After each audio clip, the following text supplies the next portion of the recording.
Hi friends, welcome back to my channel. ಇವತ್ತಿನ ವಿಡಿಯೋದಲ್ಲಿ Chinese balsam ಪ್ಲ್ಯಾಂಟನ್ನ ತೋರಿಸ್ಕೊಡ್ತಾ ಇದ್ದೀನಿ. ನೋಡಿ ಫ್ರೆಂಡ್ಸ್, ಇದು ಒಂದೇ ಗಿಡದಲ್ಲಿ ಎಷ್ಟು ತುಂಬ ಹೂವಾಗಿದೆ ಅಂತ ನೋಡಿ.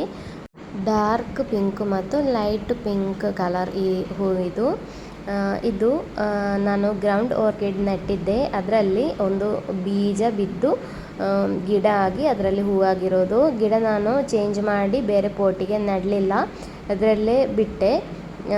ಈಗ ನಾನು ಗ್ರೌಂಡ್ ಆರ್ಕಿಡಿಗೆ ಹಾಕಿದ ಫರ್ಟಿಲೈಸರ್ ಎಲ್ಲ ಇದಕ್ಕೆ ಸಿಕ್ಕಿ ಇದು ಇಷ್ಟು ಚೆನ್ನಾಗಿ ಬುಷ್ ಆಗಿ ಬೆಳೆದಿರೋದು.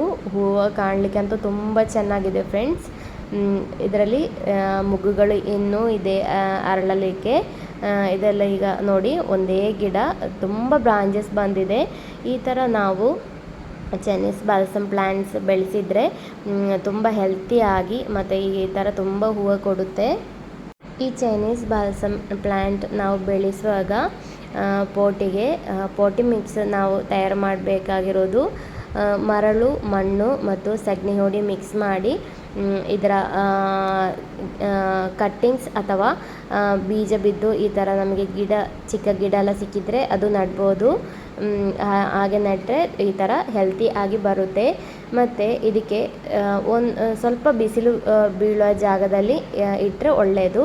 ತುಂಬ ಬಿಸಿಲೇನು ಬೇಡ, 1-2 ಗಂಟೆ ಹೊತ್ತು ಬಿಸಿಲು ಬಿದ್ದರೆ ಸಾಕು. ಮತ್ತು ಇದಕ್ಕೆ ನೀರು ಹೆಚ್ಚಾಗಬಾರ್ದು, ಅದೇ ಥರನೇ ನೀರು ಕಡಿಮೆ ಆಗಬಾರ್ದು.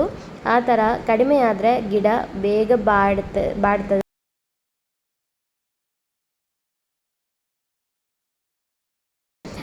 ನೀರು ಜಾಸ್ತಿ ಆದರೆ ಇದು ಕೊಳೆತು ಹೋಗುತ್ತೆ. ಅದೊಂದು ನಾವು ಕೇರ್ ಮಾಡಬೇಕು. ಇದು ಚಿಕ್ಕ ಪೋಟಲ್ಲೂ ನೆಡ್ಬೋದು, ದೊಡ್ಡ ಪೋಟಲ್ಲೂ ನೆಡ್ಬೋದು, ಅಥವಾ ಗ್ರೋ ಬ್ಯಾಗಲ್ಲಿ ಅಥವಾ ಮಣ್ಣಿನಲ್ಲಿ ಹೇಗೆ ಬೇಕಿದ್ದರೂ ನೆಡ್ಬೋದು. ಯಾವ ರೀತಿ ನೆಟ್ಟರೂ ಕೂಡ ನಮಗೆ ಮಳೆಗಾಲದಲ್ಲೂ ಬೇಸಿಗೆ ಕಾಲದಲ್ಲೂ ಯಾವ ಕಾಲದಲ್ಲೂ ಈ ಥರ ಹೂವು ಕೊಡುತ್ತೆ. ನಮ್ಮ ಗಾರ್ಡನಲ್ಲಿ ಈ ಥರ ತುಂಬ ಹೂವು ಕಾಣಬೇಕು ಅಂತಿದ್ದರೆ ಈ ಥರದ ಒಂದು ಪ್ಲ್ಯಾಂಟ್ ಅಥವಾ ಒಂದು ಕಟ್ಟಿಂಗ್ಸ್ ತಂದು ನೆಟ್ಟು ನೋಡಿ. ಇದರ ಬೇರೆ ಬೇರೆ ಕಲರ್ ನನ್ನ ಹತ್ರ ಇದೆ. ಖಂಡಿತ ನಾನು ಇನ್ನು ಬರೋ ವಿಡಿಯೋದಲ್ಲಿ ನಿಮಗೆ ಶೇರ್ ಮಾಡ್ತೀನಿ ಬೇರೆ ಬೇರೆ ಕಲರ್ ಹೂವುಗಳು.